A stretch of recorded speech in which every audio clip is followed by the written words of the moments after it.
The Icons of Real Estate Podcast. Are you ready to learn the proven money-making secrets from top-producing icon agents? Ready to skyrocket your business? This podcast is for you.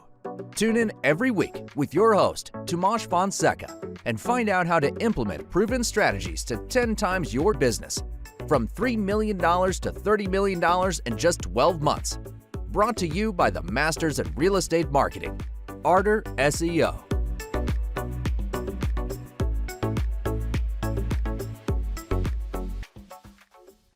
Welcome to Icons of Real Estate Podcast. I'm your host, Patty Peel. Let me tell you a little bit about today's guest. His name is Jeremy Goodrich. Jeremy co-owns Shine Insurance Agency. A teacher at heart, he simplifies insurance for home buyers and real estate agents by giving them step-by-step guidance. He also hosts a multifamily real estate podcast, Managing Commercial Real Estate Risk, and has the most watched independent insurance agency YouTube channel. Welcome, Jeremy. Patty, it's so great to be here. So excited to talk with you. Icons of real estate. I sort of picture a wall with a bunch of shelves and like bobbleheads or something like that. And on each one, there's a plaque that says, you know, this person's name and why they're an icon of real estate. And somehow, some way I get to be on your show and maybe get to have that little bobblehead on that imaginary shelf. Absolutely. So really excited to be here. Or a crown. So thank you so much. So we usually start by asking our guests to share their journey. So would you share yours and how you got to where you are right now? I know you were a teacher way back when, so tell us your story.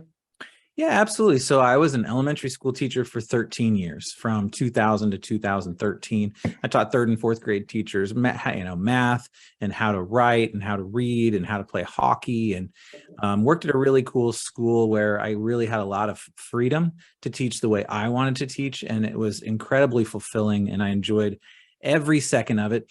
There was one small problem with it that most teachers do have, which was I didn't make barely any money at all. For 13 years, I made $27,000 a year. And at some point, it just wasn't working anymore. I was building up, debt. I was not able to take care of my family in the way that I wanted to. And so I decided to move on to something. Else.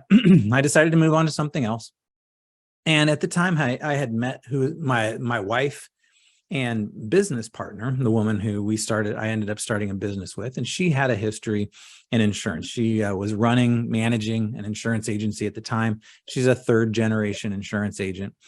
And so we kind of put ourselves together. She was kind of tired in being in rooms full of, old white men and no one else. There were no women in the room, no diversity in the room. And that was the industry as she knew it. And she really wanted to make changes to that in some way. I was kind of done teaching, but I wanted to bring education into something else. And so we put those two ideas together and we started Shine Insurance in 2013 with the goal of changing the way people feel about insurance. Well, I'll be your first challenge because my kind of eyes roll back into my head when I start to think about insurance and coverage and all that kind of thing. So thank you. This is going to be very helpful coming from a teacher's background as well. So your company specializes in commercial real estate. Let's start with the very basics. What is included in that spectrum? So, I think it continues from where I stopped before this question, which is when I started the agency, I really was trying to find one of the things I understood that you needed to do as a business owner, an entrepreneur of any kind, is really zero in on who it is that you want to serve. The more specific you can get, the better. And I think this is true across the real estate industry as well, whether your listeners are brokers, whether they're realtors, whether they're service providers to the industries, or whether they're investors themselves. You've got to figure out who it is you're serving. You see great realtors, for example, who are really trying to connect with maybe doctors or maybe accountants or maybe teachers, or, they connect with someone who's in an industry and really talk to them specifically. I knew at the beginning of our journey that was what I wanted to do as well. And so I started looking, okay, who is it that needs me? I'm a brand new insurance agent. I know very little about insurance except what I did for my coursework to get started. How can I really help people at the beginning? And so I focused on first-time home buyers, people who were buying a house for their first time. Because what I realized, I focused on those. And so as I started engaging with those folks. They started asking me questions like how to find the best realtor, how to find the best lender, what's the escrow period, what happens at closing. Like I just was able to have all these questions coming to me and I didn't really know the answers. And so I went out to those folks. I asked realtors, hey, can I sit down with you and ask you some questions? I asked appraisers, and title company owners to sit down and talk.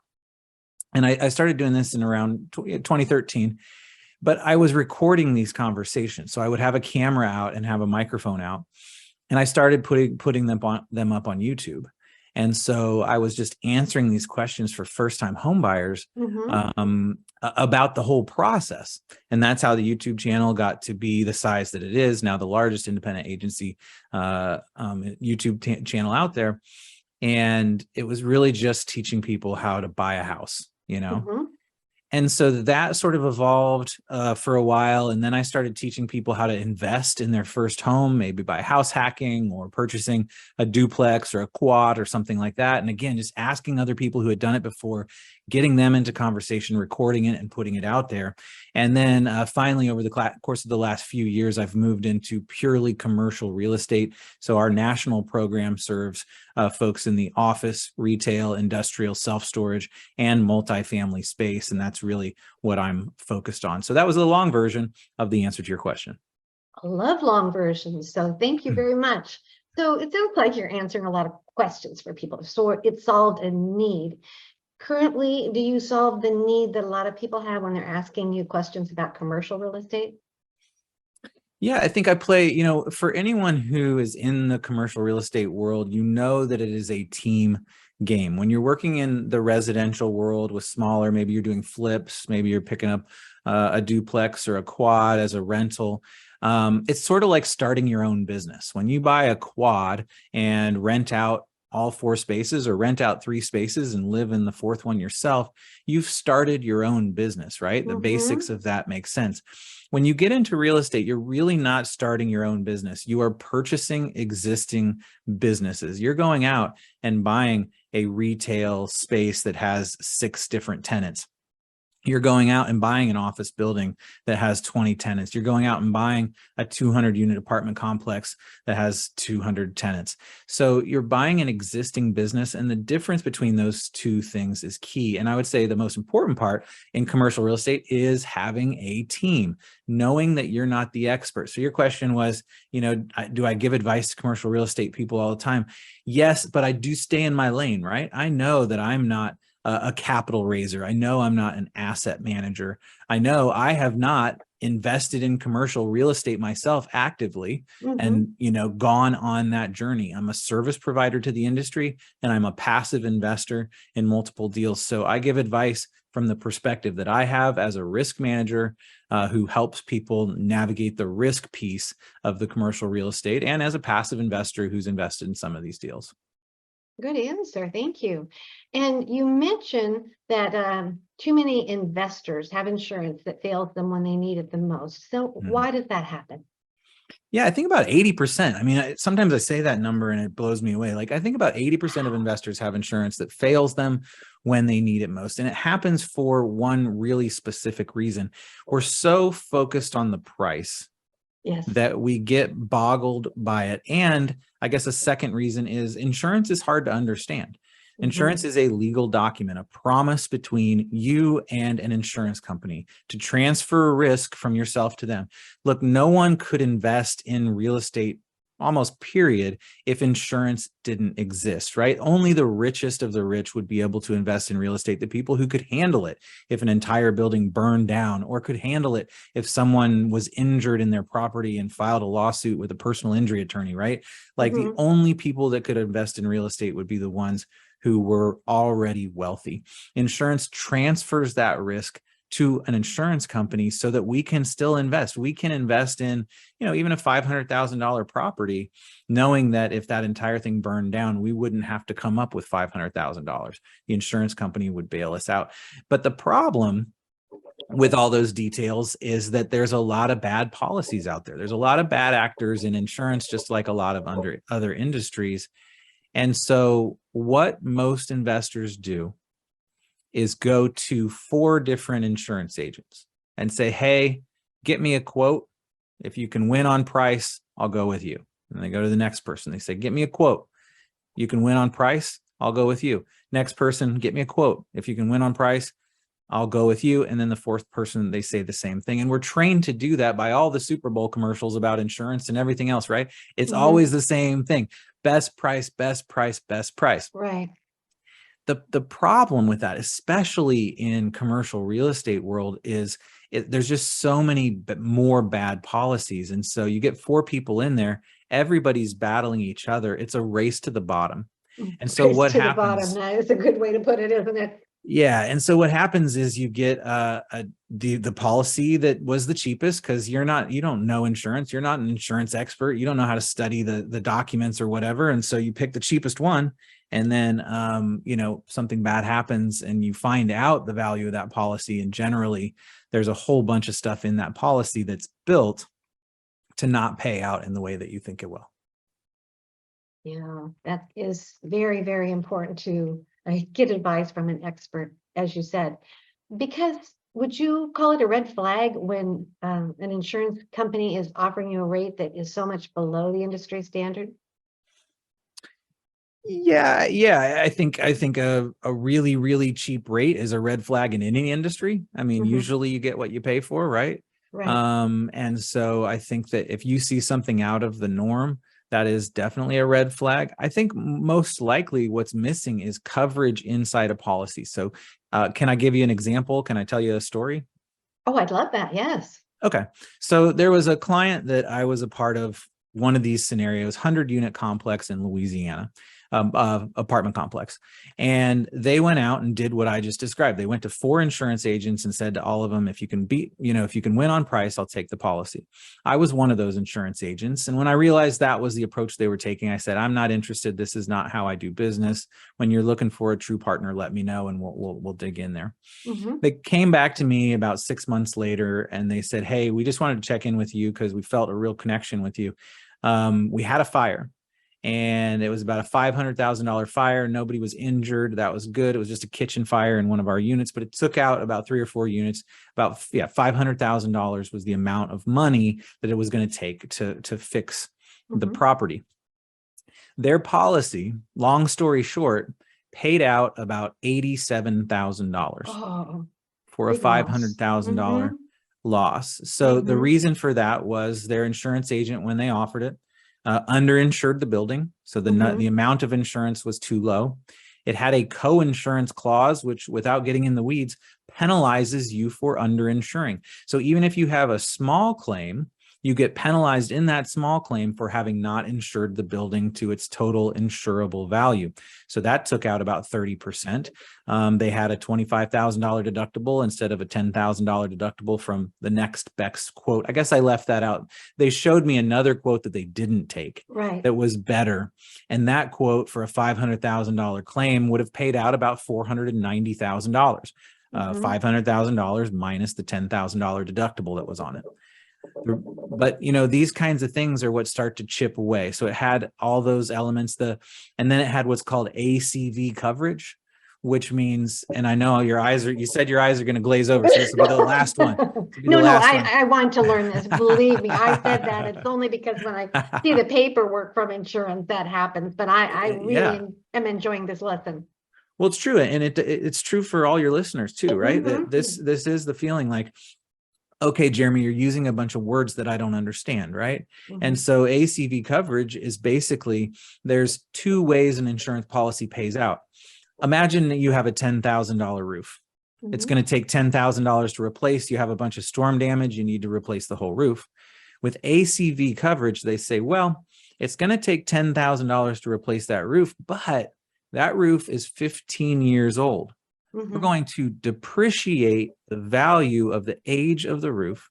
We're going to give you $3,000. You're going to have to figure out the $7,000 difference on your own. So they essentially depreciate for the age of whatever it is they're replacing. You can't go out and buy a 15-year-old roof. It's not like a car. If you have a 2010 Mazda Miata and that gets totaled in an accident, it makes sense that the insurance company says, well, look, I'm not going to pay for a 2022 Mazda Mhm. Miata. I'll pay for a Mhm. 2010, the replacement cost to go out and get a 2010 Mazda Miata. In car insurance, that makes sense. When you're talking about replacing a roof, it doesn't make sense, right? You cannot Yeah. go out and get No. a roof from Yeah. Don't 2010. buy a 10-year-old roof, would you? Right. But that it still applies to the, property insurance. And so when you have ACV coverage, it gets depreciated. So that was a lot of why that $500,000 claim lost money as well. So the client bought a cheaper policy. The policy they chose was $10,000 cheaper than the policy that would have covered them. And in Louisiana, insurance is pretty expensive. So 100 units, it was around a $100,000 policy. But that's just the example, right? You saved $10,000 when you were purchasing the policy. And I understand investors that are listening right now are like, I got to get, the NOI has to look good. I've got to be able to make my numbers look good for my investors. But sometimes you make huge mistakes when you do that. And you end up, if something bad happens, having to pay $400,000 out of pocket, like the example that I just shared. Right. So do you feel like most people that are not experts would even notice that ACV policy is in there, or coverage is in there, or would they even understand it? No. No. I can tell you emphatically. And I think that's another one of the problems why so many people have bad insurance policies is because we try and be the expert. So when we go out to multiple people and get quotes, generally we're not going to one of those agents and saying, hey, here's all the quotes I have. Will you interpret this and tell me which one's better, right? Because you don't know who to trust or whatever. But so then you sit there with 4 different quotes trying to figure out all the details. And of course, you don't know what coinsurance is or where to find it in this 20-page document of legalese. You don't know what ACV coverage is, minimum premiums and whatever else. And so I guess my best advice for your listeners and the best way to solve this problem is to find an advice, is one, to shift your mentality around insurance to a mentality you already have around accountants, around lawyers, around property managers, around tax advisors, is that you find someone that you trust, and then you count on them to play the role in your business or your investing journey that you hired them to do, right? You wouldn't go to a lawyer, you wouldn't go to 4 lawyers and say, hey, can you send me a lease? I'm going to look at the 4 different leases after you all send me a lease. I'm going to decide which lease I like best, and then I'm going to pay the one that I like the best, right? Lawyers would say, no way, that's crazy. But that's essentially what we're doing in the insurance world. So I think we just try too hard to be the expert when the goal is really to go out and find someone who already has built their living around being the expert. Yeah, I'm all about that. And you've sold me, definitely. That's the way to go. So your company makes insurance simple. And what does your commercial insurance program offer if somebody wanted to get in touch with you? Yeah, so I think I start one layer up, right? I'm always talking about risk management, the capacity of us in business to be able to look at the risks that we take and figure out figure out how to identify them, identify the risks, how to understand them more deeply once we've identified them, and how to manage them. And so this is what I talk about on my podcast all the time. And what I talk about with investors is insurance is a tool. Insurance is just a tool. It's a tool to pass risk on to other people, right? But you have to understand at that higher level what your risks are and how they apply. And so that's where I start. And then really just engaging with someone. So every time I create a proposal for someone, I create a video, we create a really nice overview that simplifies insurance and just says, here's the most important things you need to think about, and here's what we're offering. And really lay things out as simply as I can. What we offer is a package of insurance coverage that moves the risk from you to the insurance company. The most common examples are the property coverage if a fire happens or something. And the other side is liability coverage if a tenant slips and falls and hires a personal injury attorney, right? Those are the 2 basic examples of insurance you're looking for. But maybe you have employees, and so then we would want to have workers' compensation coverage for if your employee is injured while working for you, right? That's workers' compensation coverage. Maybe you have cars in the name of the business or the entity. We want to make sure we have those cars insured, and so on and so forth. So that sort of gets into the weeds of what the insurance package is. It could be a Mhm. package of multiple things depending on what your journey is. I'm going to build something very different for a property manager than I am for an investor in one particular property. But I lay that out as we walk through the process. It's really a lot to think about, Jeremy. I can totally see that. And you know what to look for. So very, very important. I hope everybody takes this to heart, especially if that's not their expertise.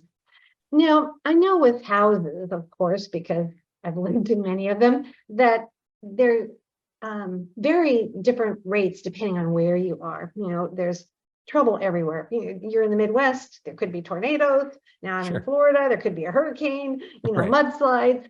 So how does that play into the pricing? And are there certain areas that commercial investors just maybe want to stay out of because the insurance is so very expensive? I think that's a really important question. So insurance absolutely varies from place to place. Using apartment complexes as an example, many places in Illinois or Pennsylvania could be $250 to $300 a door for insurance, right? In your home state, Florida, one of the most expensive insurance places in the country, it could be, especially South Florida, it could be $1,500 a door for insurance. Wow. So what is that? 10 times, almost, 7 or 8 times the insurance premium. So I think it's really important for an investor when you're penciling deals, when you're considering whether it's a profitable investment, to understand what the insurance piece will be. And so it doesn't mean you should avoid Florida. It doesn't mean you should avoid Louisiana. It doesn't mean you should avoid Texas. These are the most expensive states in the country to insure properties. But that's perfectly fine. As long as you know what the number is, you can decide for yourself whether it's a proper investment or not. $1,500 a door is a lot of money for insurance, but maybe taxes are lower. Maybe you can charge more rent. There's a lot of variables. So I don't think there's anywhere you need to avoid because of insurance cost. What I see people doing is listening to the guru that they hired or whatever, who says, well, just put $300 a door for anywhere you're looking. Just throw that into your pro forma and, underwrite from there. And that's really, really bad advice, not only on insurance, but property taxes and lots of other things. Doing your due diligence on the front end is managing your risk. There's a risk that you buy a property that you shouldn't have bought and lose money, right? And the way to manage that risk is by really underwriting properly on the front end. And when you boil down to the insurance number, just making sure that you have an advisor who you can reach out to and ask for an insurance number. Or we have a tool on our website at shineinsurance.com/ballpark where you can answer 9 yes or no questions, and it'll give you a ballpark for that property. That's so very interesting. So once somebody puts that into your website and they tell you about what they need, then do you ask for quotes from insurance companies around the country and then analyze them? Is that how it works? Yeah, so there's 2 different types of insurance agencies like I am, right? One is called a captive insurance company. So this is the Super Bowl commercials that you see, all those companies, the State Farms, the Allstates, the folks like that. When you call and ask them for a quote, you're getting a quote from one insurance company. Those folks work for the insurance company. They can only provide you one proposal. So which one are they going to think the best? Obviously, what the one they have. Someone who is an independent insurance agent is what I am. And then I do exactly what you just said, Patty. So once I have information, I go out and I have hundreds of insurance companies that I go to. It depends on the type of property, what state it's in. There's a lot of variables that I'll collect information on, and then I'll go out and I'll find options, multiple different options. And then I'll kind of work those options against each other. I'll oftentimes say to one person, so the thing I said you shouldn't do with brokers, going out to 4 people, in a lot of ways, one of the reasons for that is because that's what I do.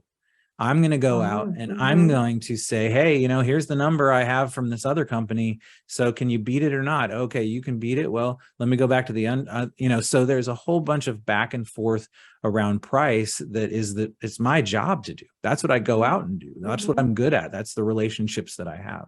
And so, yeah, I would put it out to a whole bunch of companies, and then I boil it down so that when it comes back to you, I usually say, look, I've put this out to a bunch of folks. I've worked it down. Here's the option I think is the best, and here's why. Oh, that would be so very helpful. Now, sometimes those options could be a State Farm or a large company. Is that correct? So a captive company would not be the option of an independent. So I can't Okay, go to State Farm and get a quote. I see. We have a bunch of different companies. A lot of times the companies are companies you haven't heard of as much because they don't Uh-huh.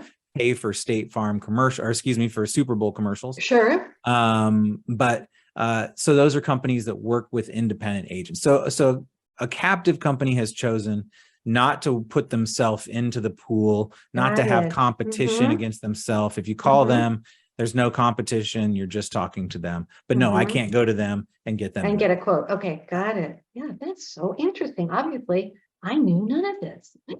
That's what I'm here for. Yeah, maybe some of our audience members did, but I'm sure many of them will not know. And this is great answers that you're giving or providing. So, do you miss teaching? Absolutely. Yeah, Mm-hmm. I loved teaching. I miss a couple things about teaching. I mean, one was obviously just getting to hang out with kids and getting to be in that realm. I mean, I don't miss all the Pokemon stories and like some of the stuff, you know, the lore that's a part of it. But yeah, I absolutely miss the Mm-hmm. optimism of kids. The other thing I really miss is, you know, when I was a teacher, people dropped their kids off at school. Sometimes I hung out with their kids more than they did in a lot of ways. And there was Mm-hmm. just a real trust factor Right. that I didn't really think about when I left that and came over to insurance. But you kind of, insurance and tax collectors and used car salespeople are pretty much the like most loathed people in the world. And so I sort of went from like the most trusted Beloved. to like the most loathed, and that, Mm-hmm. you know, it's 9 years later and it still hurts a little bit. Oh. But you know, I do miss teaching, although I think I got, you know, 13 years is a solid amount of time to do that. Absolutely. And as you said, you still are teaching. You're teaching adults, but Yes. you are providing education for people. Yeah, and I've never stopped doing that. I mean, the education piece, talking on podcasts like this one, recording Mm-hmm. YouTube videos, you know, making insurance simple in the way that we provide it. Like, it's just what drives me, that ability to explain things, to set that light bulb off over the top of someone's head, Mm-hmm. to make something that they didn't want to have to deal with just a little bit more interesting. Mm-hmm. Like, that's true. You know, when I was teaching arithmetic, like how to do division, right? You Mm-hmm. teach a fourth grader how to do long division, and they're sitting there staring at you like, when am I ever going to use this, right? And I'm like, believe me, it'll add value, you know, like, and I'm basically doing the same thing now. Like, right, you're looking at Right. insurance and no one wants to think about the bad times. No one wants to think about, you know, maybe my building would burn down that I just invested in, or even worse, Sure. someone's injured in that fire, you know? Mm-hmm. And so we just want to avoid it. We don't want to think about it, but there's a reality that you may need to use it when you need to use it, you'll be glad that you had the experience. So long division and insurance, not that different. I love that. So, how do you find, Jeremy, your people, your leads that are going to know about you and come to you and investigate your company? Absolutely. So I do not have, so there are really two strategies for marketing in my mind. There's an outbound strategy and there's an inbound strategy. So either you can cold call 200 people and hope you get 2 or 3 leads, or you can position yourself as a thought leader in your industry, in your niche, in the community of people you want to work with. And then when those people think about you, or think about needing something, they think about you, right? So realtors are a great example of this, where a lot of realtors I see on social media and things like that are teaching us about home buying, or teaching us about our local home environment and what pricing is looking like and how inventory is working and all that kind of stuff. They're just educating us. And so Right. by educating us, we position them in our minds as a thought leader in that space. And then suddenly we want to sell our house and buy a new one, and we're going to go to that person. And so that's inbound marketing. That by just being myself, by being out there, by continuing to create content, I've created a scenario where now people call me instead of me having to call them. Right. And so that's been the philosophy from the beginning of Shine. We've always just tried to add value to the communities that we want to serve. And that has worked out really, really well. I bet it has. You're first in mind when people need insurance for their commercial property. So that's great. Yep. Now, if someone wants to get a hold of you, how would they do that? Sure. Well, I mentioned the ballpark tool. If folks are investing in apartments or something like that, use that shineinsurance.com/ballpark and get some numbers. Really simple, really easy. You don't have to talk to anybody. And so that's great. And then anything else, shineinsurance.com or our podcast, Managing Commercial Real Estate Risk, wherever you listen to podcasts. That sounds great. Thank you so much. I wanted to mention, I love the name Shine. It just sounds so happy. How did you come up with that? So many insurance agencies name their agency like with their own last name or something like that. And we really just didn't want to do that. Again, we were trying to change the way people feel about insurance. And so we wanted to have a name that embodied that. And we felt like Shine is, a light bulb, like intelligent, or a rainbow light at the end of the tunnel. There's, I think a lot of metaphors around the word really embodied who we wanted to be. And that has again, worked out really well. Well, thank you. I really enjoyed your interview today. I got an education, and I know many of our listeners did too. I can't thank you enough for being an icon of real estate. We're going to send you a crown, and I appreciate you being here. Patty, it's my pleasure. Thank you so much for having me. Thank you. Bye-bye now.